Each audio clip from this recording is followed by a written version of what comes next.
Lux presents Hollywood.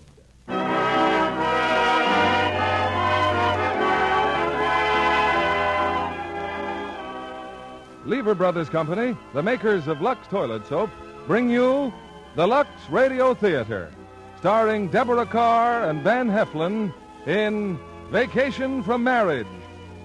Ladies and gentlemen, your producer, Mr. William Keighley.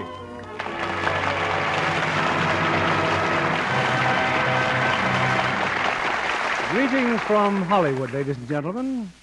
From earliest childhood, I remember, as I'm sure you do, that most romantic stories ended with the phrase, "and so they were married and lived happily ever after." I accepted that conclusion without doubt, for it's only in our more mature years that we realize married life is not so simple. Take tonight's play, for example, Metro-Goldwyn-Mayer's hit release, Vacation from Marriage, which probes the marriage problem with results both entertaining and delightful. And as a result, won the Academy Award as the best original screen story of the year. It calls for great stars, and we have them. First, one of England's most sought-after players, Deborah Carr, in her original screen role, and one of America's most popular young stars, Van Heflin. Sociologists tell us there are many reasons for marital rifts, and one that is far from uncommon, on the wife's side at least, is neglect of personal charm and glamorous appearance. So you'll forgive me if I seize on that to say a word for Lux Soap, especially to you prospective June brides. May I suggest you let Lux Soap Care help keep that smooth and glamorous complexion, and in that way, make certain that your husbands-to-be will never entertain the thought of even the briefest vacation from marriage. Here's the curtain for Act One, starring Deborah Carr as Kathy and Van Heflin as Robert.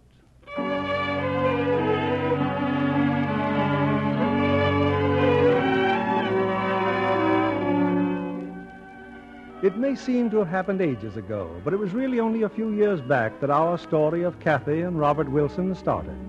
To be exact, on a gloomy spring morning in London, 1940. It is exactly 10 minutes to 8. I'm just finished dressing. Kathy is in the front room. She just closed the door of the flat after picking up the bottle of milk. I don't have to say it to know how she looks. She's got another head cold. Her nose is red. She hasn't done her hair. She's wearing that horrible flannel bathrobe. You'd think that on this morning, of all mornings, something, anything... She's taking my boiled egg out of the pot. The tea is on the table. In just 4 seconds, she'll make the momentous announcement that breakfast is ready. 1, 2, 3, 4. Coming, Robert? Your egg's out, dear. You see what I mean?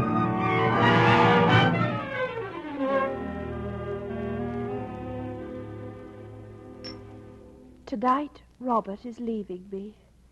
He's going to war. In any man's life, that's such an important event. But Robert, he just sits there finishing his tea. In a moment, he'll get to his feet, and automatically his hand will go out for the umbrella that I shall hand him. I wonder what Robert would do if I should not hand him his umbrella. If I put a raw oyster in his hand instead, or a hot potato. I wonder, really, would he be aware of it? And then he'll pick up his briefcase and he'll tap the barometer on the wall as he taps it every blessed morning to assure himself the needle has registered correctly. And then Kathy? Kathy? Oh, yes, dear. When I come home from the office tonight... Your bags, yes, dear. I'll have all your things packed and ready. Your umbrella. Thank you. Here, Robert, your tonic. I don't need tonic. Now, you know it helps you when you're upset. I'm not upset. I'm perfectly confident, perfectly.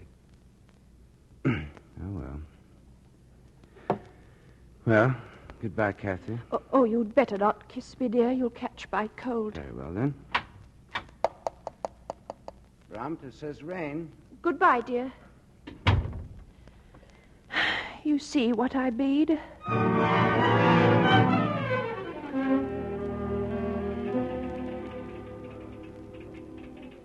Wilson. Yes, Mr. Staines? Mr. Hargrove will see you now. Oh, thank you, sir. Thank All you. employees volunteering for His Majesty's service will receive from Hargrove and Company the difference between his salary and his service pay. That's very kind of Mr. Hargrove, isn't it? Providing said employee has been with the company 5 years or longer. Oh, yes, sir. Now, this is what you've got to say to him, Mr. Hargrove. I've served the company devotedly for 5 years. All but 8 weeks, Mr. Hargrove. So I hope that you'll make an exception in my favor as regards to making up the salary. If you'd... Oh, thank you, sir. Thank you very much, Mr. Hargrove. I can't tell you how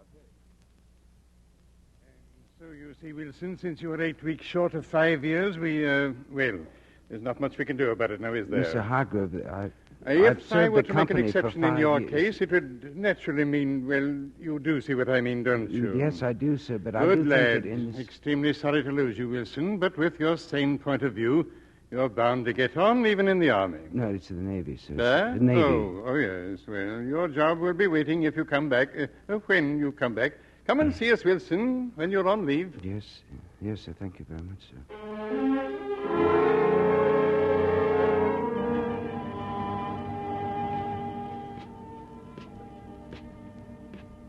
Why are you walking upstairs so slowly? You afraid to tell Kathy what Hargrove said? She won't eat you, you know. Tonight's the night, eh, Mr. Wilson? Oh, Mrs. Hemmings, yes, that's right. You give old Hitler, you know what, for me. I'll certainly try, Mrs. Hemmings. Now, all you've got to do is to give Kathy a great big hug and say, "Now, look, old lady," or "sweetheart," or what have you. Now, look, Hargrove turned me down, but supposing he did. After all, there's £97.10 in the bank. Well, I'm going into the Navy tonight. So put on your bonnet and we'll blow the odd £7.10. Dinner and a bottle of champagne. Robert? Yes, dear? You're early, dear. Kathy, I didn't get it. He wouldn't. Mr. Hargrove. Oh, Robert, how mean. Rule's a rule. I'm sorry. Oh, well, never mind. We've saved nearly £100. Well, dinner will be ready in a jiff. Don't have much time if you've got to be at the station at 9. Well, about dinner, I thought Did you that... say something, dear? No, Kathy. Nothing important.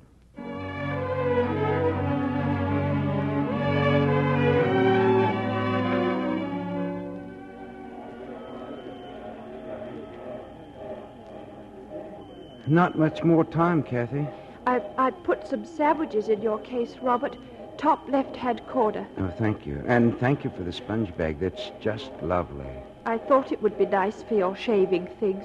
Well, the insurance policy, that's in the desk. The key's under the clock. Now, I think you'd better wind that every day. Robert, if the worst comes to the worst, I could always get a job. Oh, no, Kathy. Now, that's the last thing I want you to do. You know how strongly I feel about that. Just as you say, Robert. All right, mates, on the train. Goodbye, Kathy. Oh, goodbye, Robert. Oh, I hope you don't catch my cold, and take care of yourself. Yes, I shall. Ooh, goodbye, Kathy. Goodbye. Goodbye, Robert. Goodbye.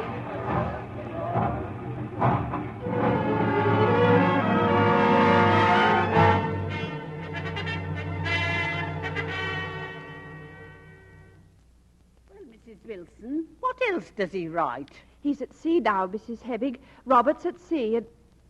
Oh, no. No. Eh? What's up, girl? His moustache, Robert's moustache. He shaved it off. Oh, he must look so funny without his moustache. Make him look younger anyway. He didn't want to look younger. That's why he grew it in the first place. Well, I must answer this right away and tell him my big news. He'll be so... Oh, the ocean. Oh, I wonder how he's standing it, Mrs. Hemming. He's got such a delicate stomach.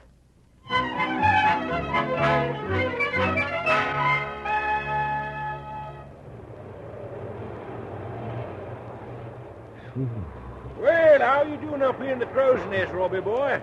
Oh, don't. I'm seasick, are you? What do you want? Well, your watch is up, mate. I come to relieve you. Anything to report? See anything out there? No, here the doctor is. Hurry down to the galley, Bob. Lovely grub tonight. Pork and beans. Oh, no.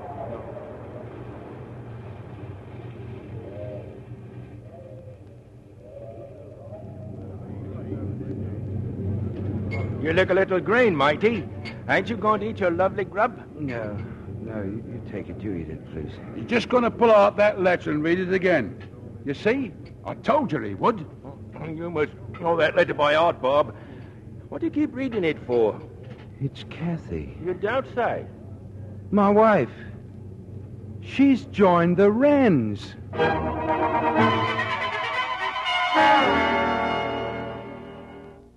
Well, what do you want?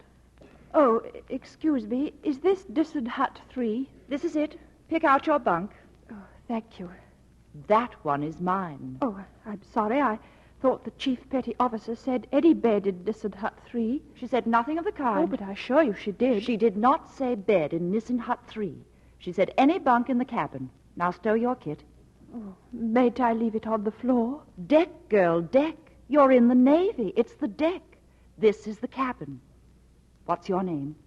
Mrs. Wilson. And what have you done with him? Who? The fortunate Mr. Wilson. Oh, he's at sea. That'll teach him. You've got a cold. Go straight to nurse. As senior rating in this cabin, I won't have anyone scattering germs. Well, I can't help having a cold. Of course you can. Proper diet, fresh air. I think you're being extremely rude. Am I? It's horrid being new, isn't it? But we're not too bad. What's your name? Clayton. Dizzy Clayton. Here, have a cigarette. Oh, no, thank you. My husband doesn't like me to. Do you think there's somewhere I could post this letter? Come with me. Oh, thank you. Oh, now wait. You can't go out looking like that. Your hat, not down over your ears. Like this, see? I really don't think I could. And here, put on some lipstick. Oh, I never use lipstick. My husband doesn't like me to. Oh, well then. You must never use it. Never. Well, maybe just a touch. Is this better? You'll do. Look lively now and don't drag. When we go down the street in this uniform, we're on our way someplace. Just to mail a letter.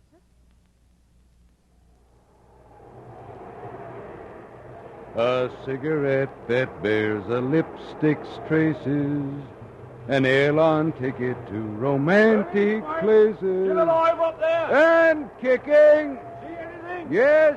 Yeah, what? A lot of sea. Here, binoculars. Hey, I see the convoy still out there. I had a bit of trouble with that Greek over there. She seems to want to go off on her own. The old man just gave her the devil.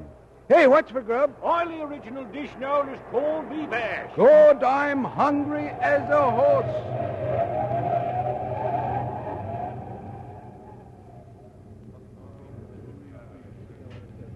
Ah, good old corned beef hash. Yeah, it's old, all right.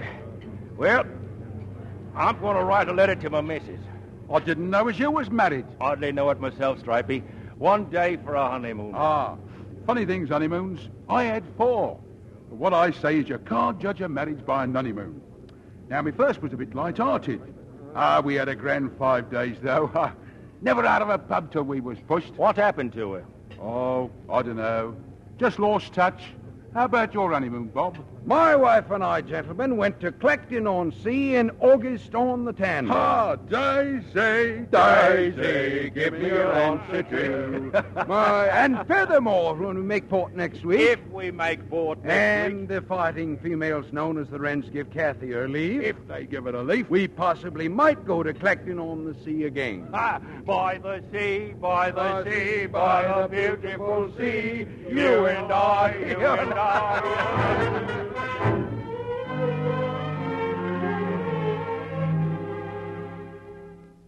Mrs. Emin? You at home, Mrs. Emin? Who is it? Mr. Potter, air raid warden. Oh, what's up now? Showing a light, am I? Telegrams just come through on the phone.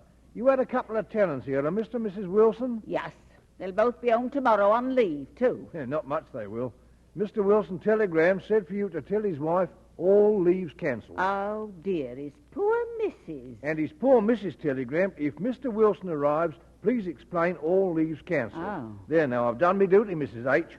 They do have such bad luck with their leaves. She hasn't seen him for over a year now. She's a wren. And he's in the Navy, eh? Oh, well, they take all sorts these days.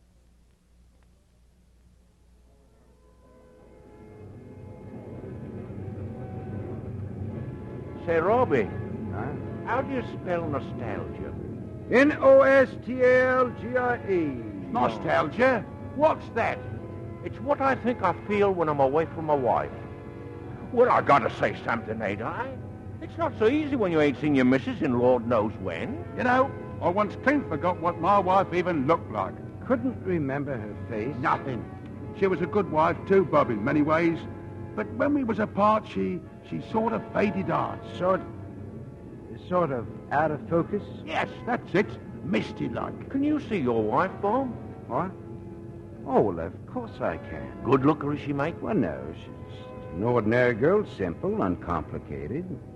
Quite dependable sort of a person. Yes, that's the strong point about Kathy. Thoroughly dependable. Here, show him a photo, Bob. All right. Here. Here's my wife.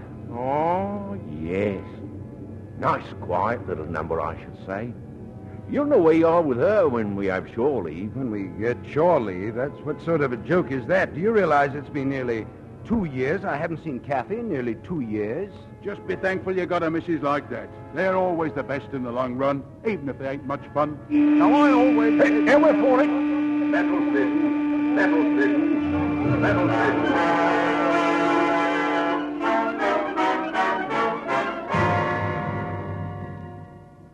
About Robert Wilson, Doctor. Do you have any special orders? Wilson? He was on that destroyer, sir. The one that was torpedoed. Oh, yes. Well, the cut on his head is nothing. One can't tell about his hands yet. Just keep him quiet. Yes, Doctor. How is he, nurse? He'll be all right, Scotty. You know, they tell me he rode for 5 days with his hands half roasted. That's something of a man. Did you notify his family? He has a wife. He asked me not to write. Oh, that's funny. I wonder why. Probably doesn't want her to worry. Oh, that could be it, couldn't it? Now But on the get other back hand, to bed, Scotty. You're still my patient, too.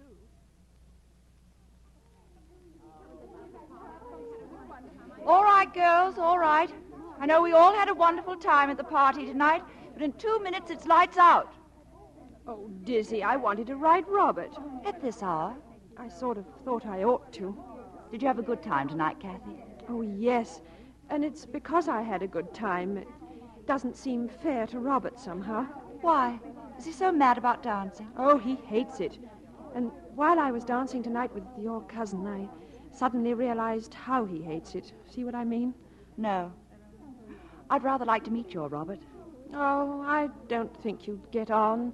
He's never done anything or gone anywhere exciting like your cousin. Stop calling him my cousin. His name's Richard. He's had such a wonderful life, hasn't he? Robert worked in the city, didn't he? Bookkeeper. Richard told me all about the docks at Hong Kong, why he practically built them, didn't he? Kathy, how old is Robert? Oh, about Richard's age. Imagine he's learning to speak Chinese. Who, Robert? Robert, don't be silly. Richard. Kathy, had he charm when you met him? Who, Richard? Robert. Oh. Well, he was very kind. Oh. Sorry, girls, lights out. Dizzy, do you know, tonight was the first time I danced since I married Robert. It's a wonderful sensation to dance with the right man. With whom? Oh, I don't know. The right man.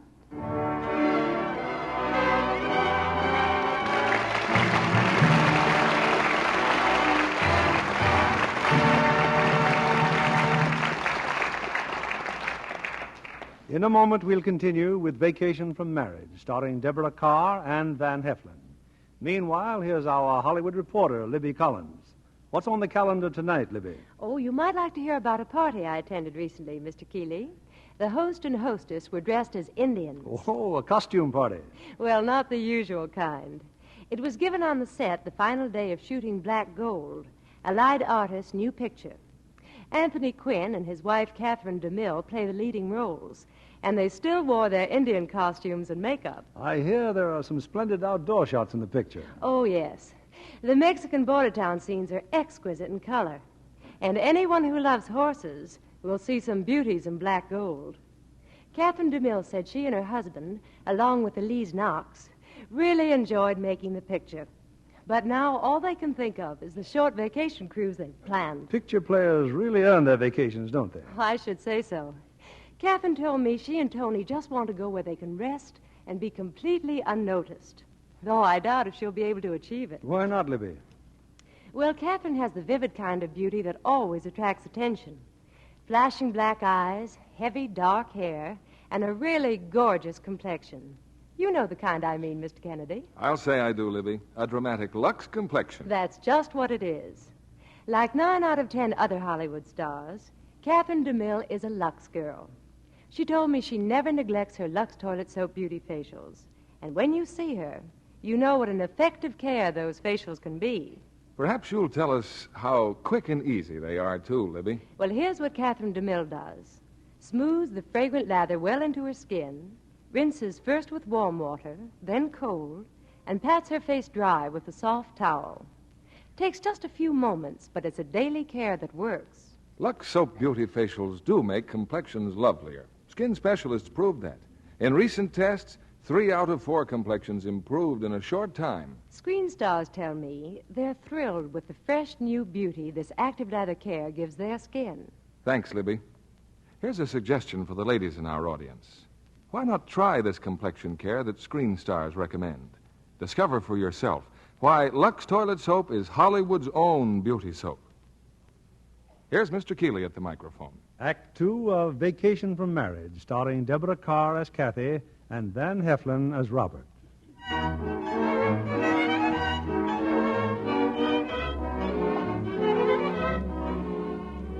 In the 2 years they've been separated, a remarkable transformation has come over mouse-like Robert Wilson and the, somewhat dowdy Kathy Wilson. It's almost as though the Navy had issued them shining new personalities along with their uniforms.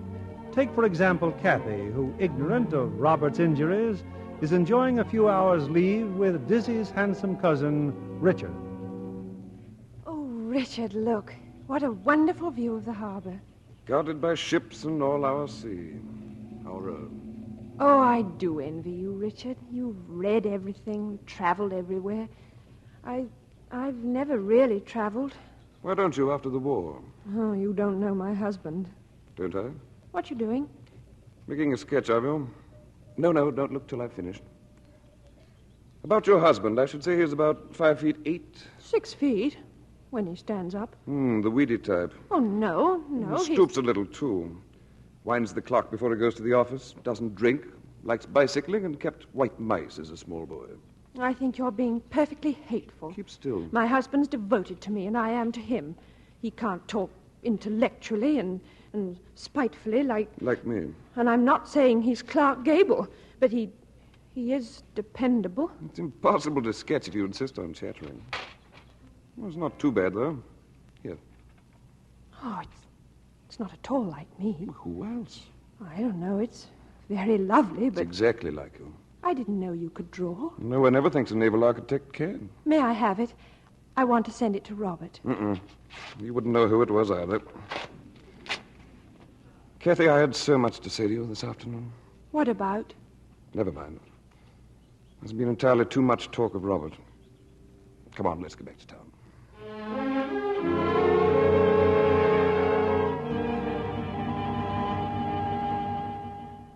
I've some spare time, Mr. Wilson, if you'd like any letters written. No letters, miss.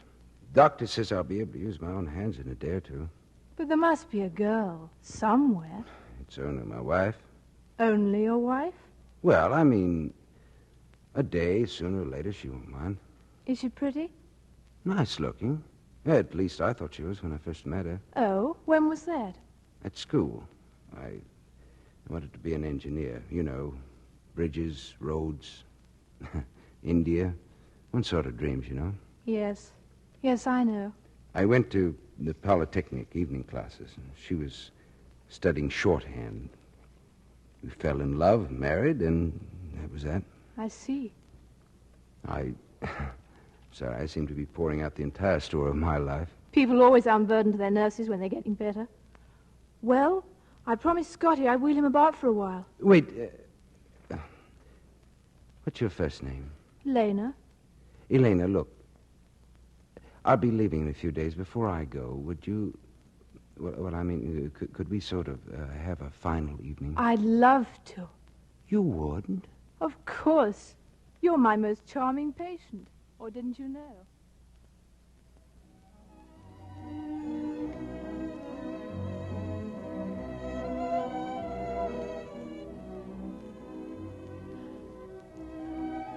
Dance, Elena?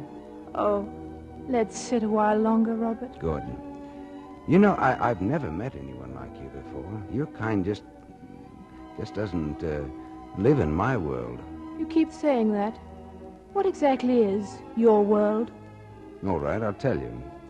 87 Lennox Garden, top flat from 6:30 p.m. until 8:30 a.m. Hargrove and Company from 9 a.m. until 6. A long desk piled with ledgers with Mr. Bushwick on my left and Mr. Weiser on my right. That's my world.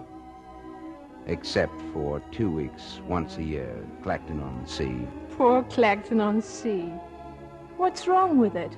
Nothing, but when you move a garden roller off a patch of grass, you know how yellow and flat the grass looks. Well, that's exactly how we look lying on the beach getting a year's supply of sunshine in 2 weeks. Don't make it sound so dreadful. Look, when you do the same job day in and day out, year after year, well, a groove is very comfortable, Elena. Yeah, so is a grave, they say. Well, for the time being, the war's got me out of the groove. But that's what I've got to go back to. Do I sound sorry for myself? Yes, you do. Grass under the roller. My husband used to say that grass is the toughest thing in the universe. I didn't know you were married. My husband used to say that to him, the city of London was the most romantic spot on earth.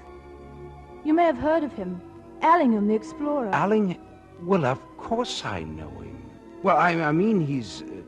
well, everyone knows him. He was once a clerk in a London office, too. Where is he now? He was killed in Burma 6 months ago. Oh, I'd better go now, Robert. No, you stay here. I'd rather go alone. Will I see you in the morning? No. I'd like to kiss you goodbye, Robert. Goodbye, Robert. Elena. Waiter. Oui, monsieur. Is there any place nearby where I can send a cable? Across the street, monsieur. A post office. Thank you very much.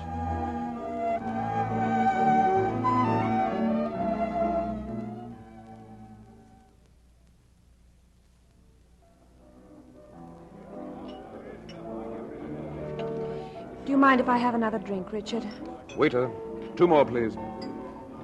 1 more drink, Kathy, and I think I'll be able to tell you. Tell me what? That I'm in love with you.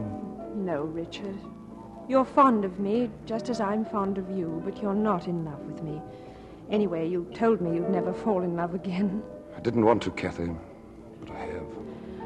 Suddenly I realize I'm 2 persons, and I used to be one.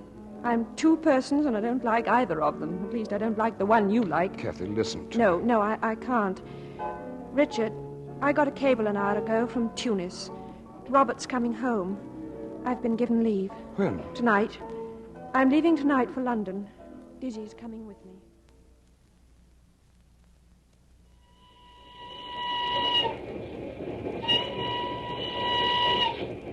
You needn't look as though you're going to a funeral, Kathy. Oh, Dizzy, it's just this stuffy old train. 10 days leave with your husband after 3 years. You should be jumping for joy. Should I? Out with it, Kathy. What's the matter? You've just said what's the matter. 3 years. I haven't seen Robert in nearly 3 years.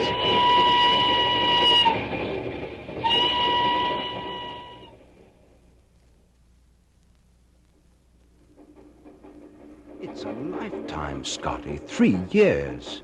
Mind you, I was fond of Kathy and she was fond of me, but the one thing we had in common, our home, well, it was pre-war. And you don't want to go back to it, eh? I do not, but she will. I'm her entire life. Kathy has never once stood on her own 2 feet. What on earth she's doing in the range is beyond me. Kathy and her colds. Well, there were times, Scotty, when I'd say to myself, if she gets 1 more cold, only 1 more, I'll immigrate.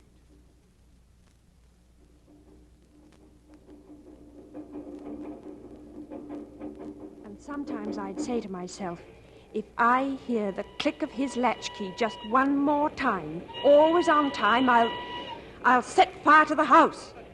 Oh, Dizzy, I don't want to have anything I oughtn't, but I just can't go back to that life again. What about Richard? Richard? He's in love with you, isn't he? Yes, I suppose so. And you? How do you feel about him? Well, I feel that whatever I feel, I must go back to Robert. Oh, Dizzy, he's such a poor, dear little man. If I weren't there to wind him up and start him off to the office every morning, he'd run down like a clockwork mouse.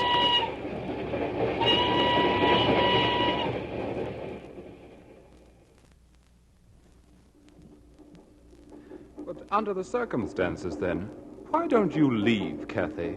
Leave Kathy? Leave that helpless, blind little kitten? Why, I think for her. I plan for her. She exists on my vitality. Why, without me... Oh, no, I just couldn't do it, Scotty. Never.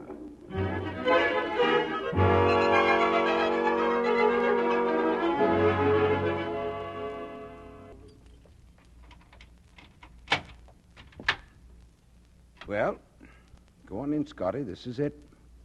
The Wilson flat. Oh, thanks, Robert. Well, maybe it's good the missus isn't home yet. Say, who's the barnacle on the mantel? That picture, don't be an ass, that's me. Funny how photos let you down. You know, this was quite good of me at the time. Who's the lady? Kathy. Oh, well, there were no colored photographs in those days. It's a pity. I always say color helps a face. Those days, that was taken the year before the war. If a person can change that much in 4 years... All right, what's your answer? Oh, laddie, I wouldn't like to say. Well, the answer's to clear out. It's for Kathy's own good. She's a stranger to me, and I'm a stranger to her. When I look at this picture of her, I say, I don't know you, and you don't know me. We've never met. In my picture, am I that stuffed shirt? I see your point. Scotty, I want to be myself. And this miserable flat. They've blitzed enough of London. Why couldn't they have blitzed this one, too? That's tempting Providence, Bob. By the way, you wouldn't have a nip in the house, now, would you? No, of course, I shouldn't have asked. I hope you don't mind walking, Dizzy, but I simply must have more time to figure this out. Oh, no. No, I don't mind. Well, here's the situation. Robert will never realize what utter strangers we really are unless I tell him. The point is, ought I to? The poor devil's home on his first leave. He's longing to see you. It's a bit hard on him, isn't it? I mean, well, he thinks everything's the same. Yes, I know. But I simply can't resume married life without any preliminaries. I can't just... Well, don't fuss. I know what you mean. Yes, but will Robert... Dizzy, this is it. This is where we live. Well, go in. No. Don't be a fool. Oh, my knees are like cotton wool. Go on. Dizzy, look, there's a pub round the corner. It's the Coach and Horses. Would you wait for me there? I'll meet you there in an hour. That do you? Yes, that's fine. Promise? Go on up, you coward. Yes, I must.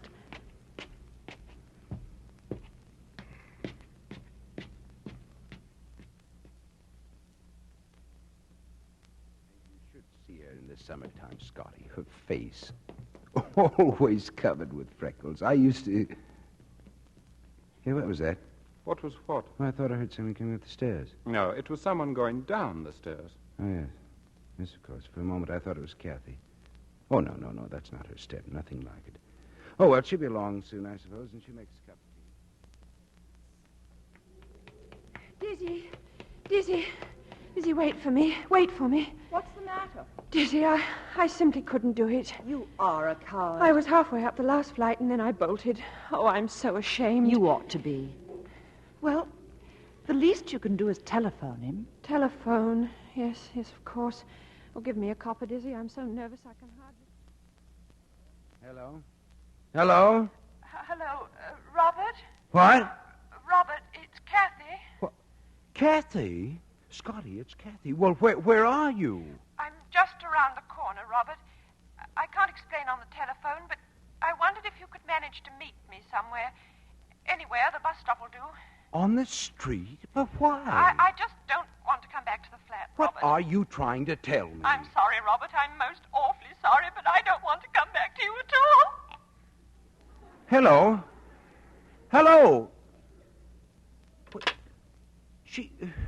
She's out of her mind. She's crazy. She wants me to meet her at the bus stop. She says she's not coming back to me. Oh, congratulations. Look, there's a pub around the corner. I'll meet you there when I'm through with her. But if you think I'm going to let my own wife walk out on me, you can think again.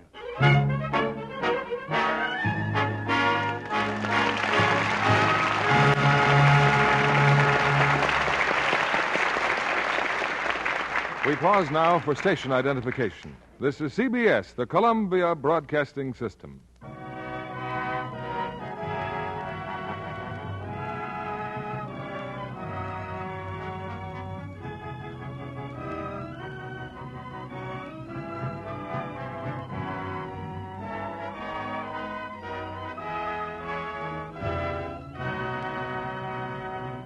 In a moment, we'll return with Vacation from Marriage, starring Deborah Carr and Van Heflin. Were I to introduce our young guest tonight with a headline, I'd say Miss America returns to Hollywood. Because last year, Marilyn Buford, formerly Miss Los Angeles, won first place in the famous Atlantic City Beauty Contest. Now she's pursuing a career at Metro-Goldwyn-Mayer. Marilyn, is there any particular type of role you'd like to play in pictures? Oh, yes, Mr. Keeley.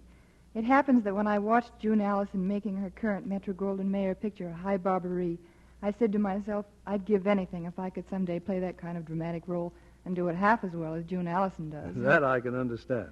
Think what an inspiration she had, Mr. Keeley, playing a romantic lead opposite Van Johnson. Like that, eh? You know, Van does some of the finest acting of his career. When he and June are in a love story together, you get romance with a capital R. That talented Claude Jarman Jr. does a wonderful job of playing Van in his childhood years. Yes, High Barbary has a fine cast, and come to think of it, a very youthful one.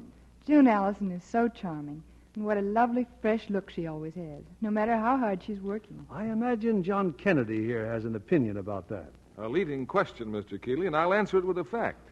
We all know June Allison is a Lux girl. She is, Mr. Kennedy, and so am I.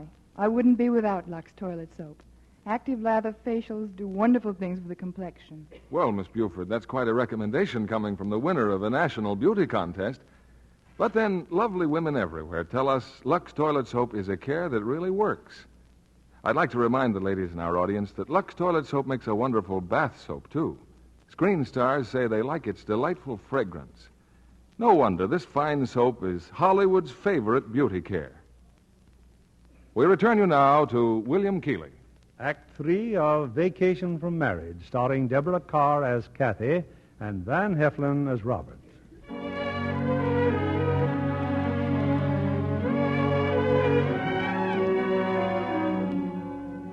Wartime London keeps its light out at night, and so the streets are dark and full of shadows as Robert Wilson approaches the bus stop and calls to the lonely figure waiting there. Kathy? Is that you? Hello. How are you, Robert? I'm fine. Now, what is all this about? Well, I thought we'd better have a talk. Well, why not come home? That's just it. To me, it isn't a home anymore. I'm sorry, Robert. I'm awfully sorry, but I told you I don't want to come back to you at all. I see. I've had time to do a great deal of thinking, and What about? Is there someone else? Oh, you needn't worry, Robert. I'm still a respectable married woman.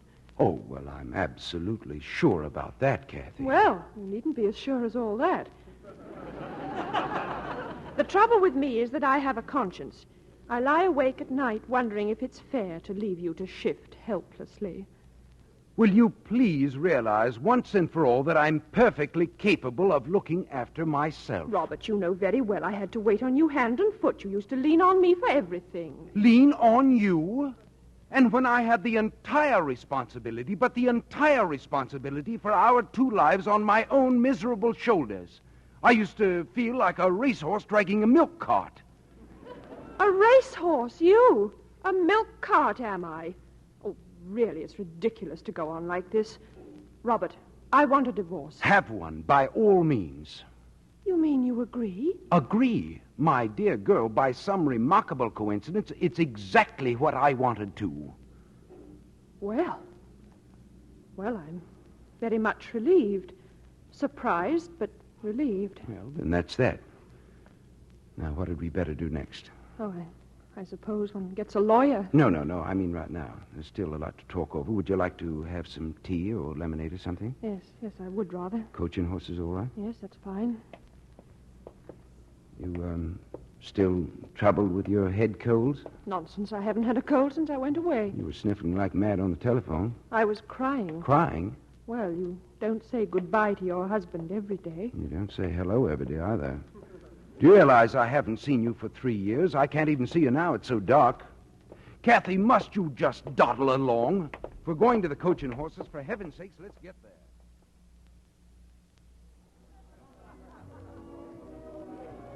Now, here's the table. Sit down, Kathy. Waiter! Yes, sir? A pink gin, please, and lemonade for the lady. I think I'll have a pink gin, too. Yes, ma'am. 2. Kathy, pink gin? Yes, Robert. You, pink gin? Well, now, what were we talking about? Robert, you do look very well. Why wouldn't I? And you, too. Thank you. Now, getting back to the divorce. Oh, don't worry about that. You sue me. I'll give you the cause. Oh, no, we'll just stick to the truth. I've deserted you. I'm sorry. No, it's just a bit of a slur, you know. I don't mind. It can't be helped. A slur on me, I mean. Oh, now drinks. Well, what about the furniture and the flat? Oh, blast the furniture. Sell it. Give it to Mrs. Hemmings. That flat, I hated it. You used to call it your castle. You said there was no place like home, and you I seem to linger in your memory as a sort of broken gramophone record of Victorian proverbs. Well, I... Tell me, Kathy. Tell me, was I so awful? Oh, what does it matter now? No, not a bit. Was I? Well, you were a bit of an old maid. Old maid? You know, cut and dried, and then at the least excitement, you dithered. Oh, no, I did not dither. Cut and dried I may have appeared on the surface. After all, I spent half my life in an extremely stuffy office and the other half in an extremely stuffy flat with the window shut tight because my wife had a perpetual cold in the nose. All right. I withdraw dither. I don't suppose I was exactly a pin-up girl myself. Pin-up girl? You? Well, no, not exactly. But, Robert, how could I help it? A woman's place may be the home. Oh, I'm not so sure it is. Oh, yes, it is, and always will be, only not our sort of home. Oh, Robert, I got so bored. Bored? You too? Yes. Do you remember that high wall that used to shut out our view? It was so flattening, Robert. Oh, how I used to envy you going down into the city every day. Envy me? There's something so romantic about the city, so exciting. It's like the center of a web. Yes, exactly like a web. You get caught in it. Oh, no, quite the opposite. The threads run out to the ends of the earth. I used to bring home travel folders, Robert. I'd devour them. Oh, they were so wonderful. I never saw you reading travel folders. Of course not. I was afraid of being sneered at. Kathy, I never sneered at you. Never. No, but you'd have thought it a slur on your old Clacton-on-Sea. My Clacton-on-Sea? I detested that place. But you always insisted on going there. Only because you said it was good for your colds. Oh, well, let's have another drink. Waiter. What's happened to him? Oh, come on, Kathy, let's go to the bar. It's going to be a struggle. Everyone's dancing. It's jammed. Well, just shove them aside. The bar's over the... We could dance, too, I suppose. Oh, excuse me, I forgot. You never dance. Who said I don't? Oh.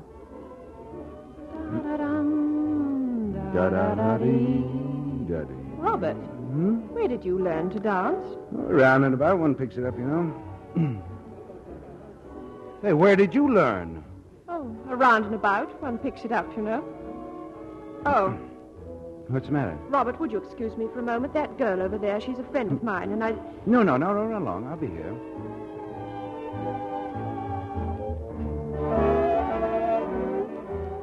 Hello, Dizzy. Thank you for coming. Quick work, darling. What have you done with the other one? What other one? The nitwit. The old man of the sea. Your husband. Quiet, that is Robert. Don't be funny. Shh, Dizzy, please, here he comes. Hello. Oh, Robert, this is Dizzy Clayton. Dizzy, this is Robert, my husband. Oh, how are you? Shall we have a drink? What'll you have? Oh, Dizzy always has a gin and lime. Well, if you go back to the table, I'll see what I can do.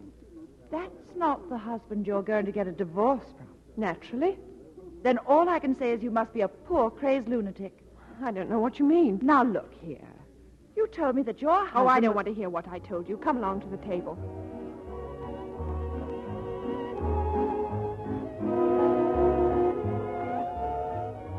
Oh, there you are, Bob. Hello, Scotty. Here, give me a hand with these drinks, will you, please? Okay. Who are they for? Over there, those two girls.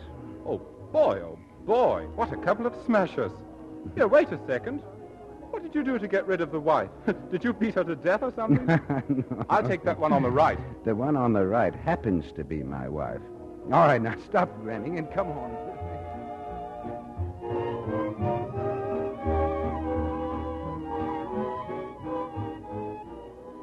I must say, you're a peach of a dancer. You're really not Robert's wife, are you? What makes you think I'm not, Scotty? Well, after all, look at you. Why? Did Robert say there was anything wrong with me? Huh? Oh, no. Robert couldn't say enough about you, but somehow or other I did not get the impression that you were a pin-up girl. Am I really? You're my idea of one. Husbands just don't think of their wives as pin-up girls, Scotty. Oh, no. He always said how dependable you were, and your being so delicate and, always having colds. So you see, I was rather scared of meeting you. Oh, I see, all right. I just couldn't imagine that you were so young. Oh, couldn't you? Scotty, if you don't mind, I'd rather not dance anymore.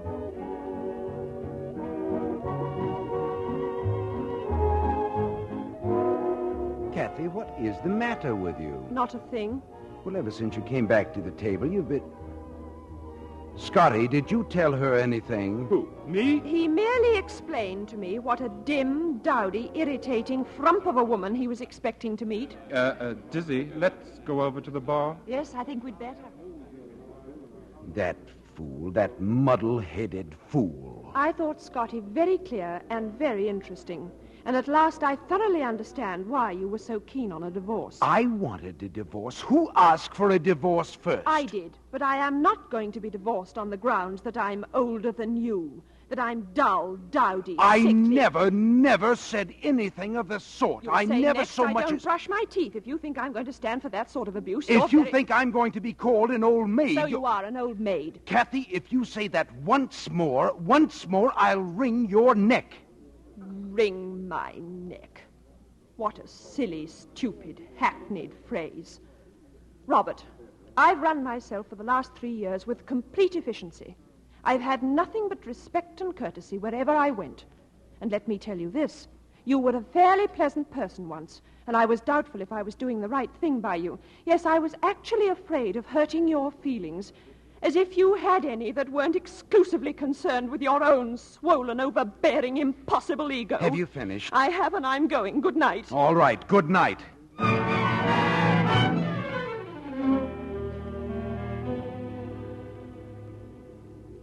Kathy, isn't this a little silly? You and I waiting a taxi on this corner, and Robert and Scotty over there on that corner. For heaven's sake, why doesn't he go home? She wants to know, for heaven's sakes, why don't you go home? And I demand to know just where you two are going. Oh, all right. Tell him. We're going to Streatham. Kathy's staying with me. We've stood here for 15 minutes. Don't you realize that no cabs will take you to Streatham at this hour? Then we'll go to a hotel. Then we'll go to a hotel. I've told you a dozen times you two girls can go to the flat. He says we can go to the flat. I wouldn't dream of going to the flat. She wouldn't dream of going to the flat? Tell her not to be a fool. He says don't be a fool. Oh, tell him to mind his own business. You heard that, I suppose? Yes, and you can tell her for the time being she's still my business. I will not allow my wife to wander about the streets. I am not wandering. I am waiting here until we can get a taxi. She's waiting here until we can get a taxi. All right, then we'll all wait here until she can get a taxi. And who invited you to wait over here? I am going to see you and Dizzy into a taxicab or into the flat. I don't give a hoot in Hades what you do, but I'll not leave two girls standing on the pavement. Now, is that understood? Yes, Robert, and it's very sweet of you. And I don't mind waiting. The locality is very pleasant. Well, it was. It was before the Blitz. What used to be here? Shops, Dizzy. Very nice little shops. Paper shop here, and then here next door was a butcher shop. And Laundry. Butcher. The butcher was opposite. The butcher was next door, and next to the butcher, a greengrocer. The butcher and the greengrocer were both opposite. They were here on the north side of the street. The laundry was on the north side. The butcher and the greengrocer were on the opposite side.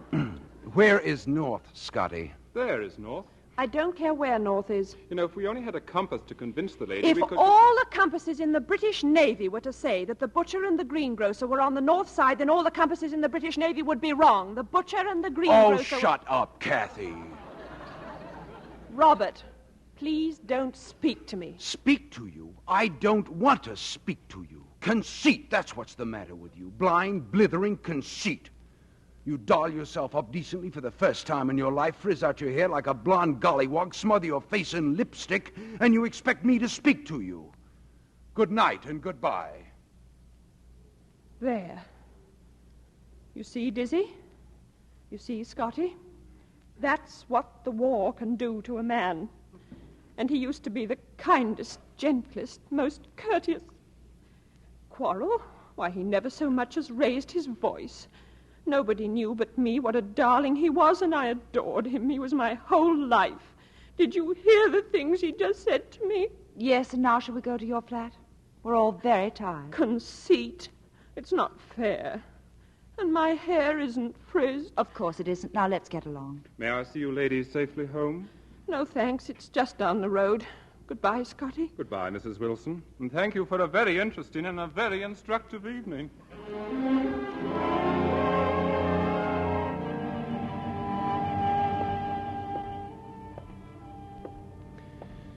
I'll just walk by myself until the sun comes up. It's worth it. For once in my life, I told her off.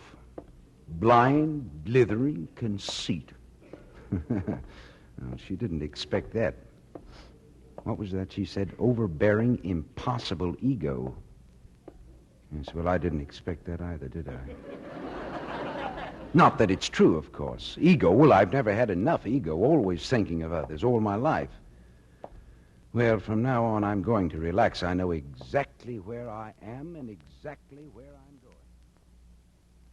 That's your 8th cup of tea, Kathy. Oh, I just can't sleep. I can, if I'm let. Oh, I'm sorry, Dizzy. But you see, meeting him like that, it reminded me of when we used to meet outside the Polytechnic. I was going to be a typist. I'd watched him for a long time, but we never spoke. Then one day I was having something to eat before class, and he came in. There was no room at any of the other tables, so he came up and said, would you mind awfully if... And I said, of course not, and then he knocked over my tumbler of milk and was awfully upset. Of course it was upset if he knocked it over. I mean, Robert was upset. He would order me another. And then he said, haven't I seen you in the Spanish class? And I said, yes.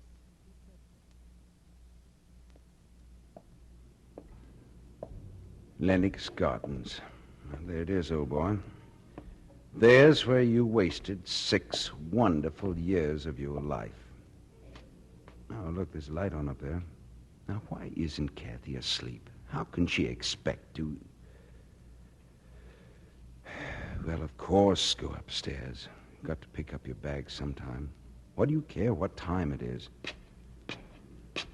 Now, just remember one thing. Don't weaken.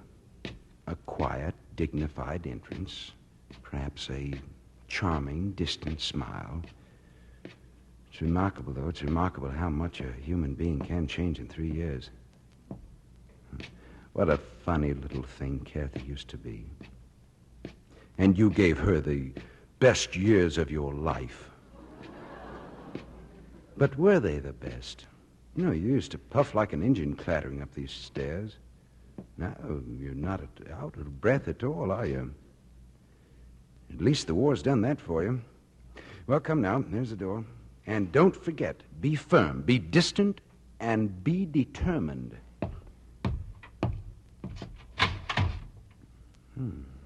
Where is she? Oh, well, asleep, that's where she is. She simply forgot to put out the light. Well, there's your luggage. Pick it up and get out before you happen to... Oh, I'm sorry. I thought I was being very quiet. It's quite all right. I was just sitting up here, looking out of the window. I just came for my things. Shh, Dizzy's asleep in there. Oh, I'm sorry. Look out of the window, Robert. Do you remember those high walls that used to make this room so dark?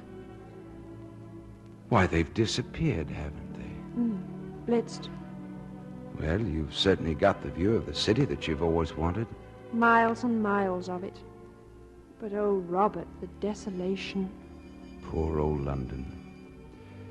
Well, we've just got to build it up again, that's all. It'll take years and years. What does that matter? We're young. Hello, Kathy. Robert. Oh, darling. Welcome home.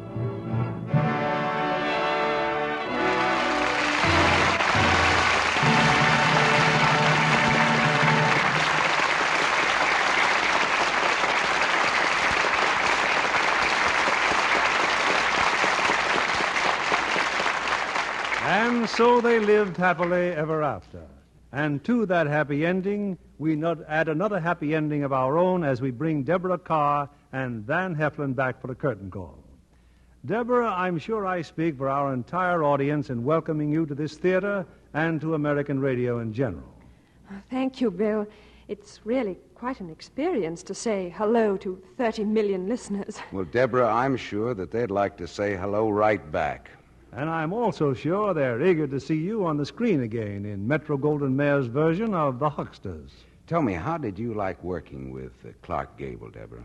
Well, all I can say is I enjoyed it as much as working with Van Heflin in tonight's play, and that's a great deal. Very nicely put, Deborah. And now that you've been in Hollywood a while, how do you like the life here? Well, Bill, I'm still amazed at the many luxuries and conveniences that people have compared with the way things are in England. When you speak of luxuries, do you mean like Lux soap, perhaps? Indeed I do, because I can remember how I used to receive my Lux soap in England from kind friends who'd send it to me, and now I follow that example, and I include my favorite soap, which is Lux, of course, in packages I send to friends in England. And I'm sure they appreciate both your good taste and your generosity. Van, I understand you're going to replace Bob Hope this summer with your own radio show. Yes, that's right, Bill. While Bob Hope vacations, I'll introduce a new detective series based on the character of Philip Marlowe, Raymond Chandler's famous Private Eye. Private Eye? Yeah, that's right. The kind of a detective who makes it harder and harder for crooks to make an honest living. Well, Van, it surely looks as if Bob Hope and Pepsodent have picked a winner for the summer. And speaking of winners, we have a real thrill in store for our audience next week. Oh, sounds exciting, Bill. And it is, Deborah. Because if we were to take a poll of our audience on the performer they'd like most to hear, I'm sure millions would choose next Monday's star. A man who so deservedly gained the reputation of the world's greatest entertainer, Al Jolson. Oh, that's wonderful. Well, you really hit the jackpot, Bill. In what play? A play that was not only a great Broadway success, but one that made history on the screen as the first talking picture ever produced. It's Samson Rapelson's great dramatic hit, The Jazz Singer, in which we'll hear many of Al's most popular songs. And with Al, we present Gail Patrick and an all-star cast. That ought to pack the theater, Bill, and I'm sure we'll all be listening. Good night. Good night, and many, many thanks.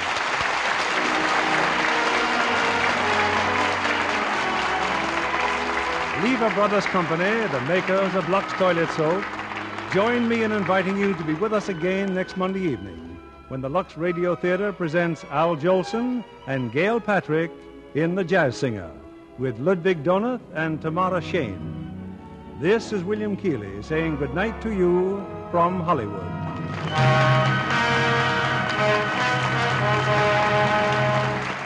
Here's a tip to housewives. How would you like to save real money on your food bills and help your country, too? Save all your used kitchen fats. Put them in a tin can and take them to your butcher. He'll pay you spot cash for every pound you bring in, and you'll receive more per pound than last year. Every drop you turn in helps to ease the worldwide shortage of fats and oils, a shortage that still is serious. Fats and oils are essential in the making of tires, soap, electric irons, dress materials, and hundreds of other necessary items. So when you save, you help yourself and everyone else, too. Remember, dealers now pay more for used fats than they did last year. Save and turn in your used kitchen fats. Get real cash in return. Van Heflin appeared by arrangement with Metro-Goldwyn-Mayer, producers of the Technicolor musical Fiesta with Esther Williams and an all-star cast. Heard in our play tonight were Francis Robinson as Dizzy, Victor Wood as Scotty, Valerie Cardew as Elena, and Tom Collins as Richard. Our music was directed by Louis Silvers. And this is your announcer, John Milton Kennedy, reminding you to join us again next Monday night to hear The Jazz Singer with Al Jolson, Gail Patrick, Tamara Shane, and Ludwig Donath.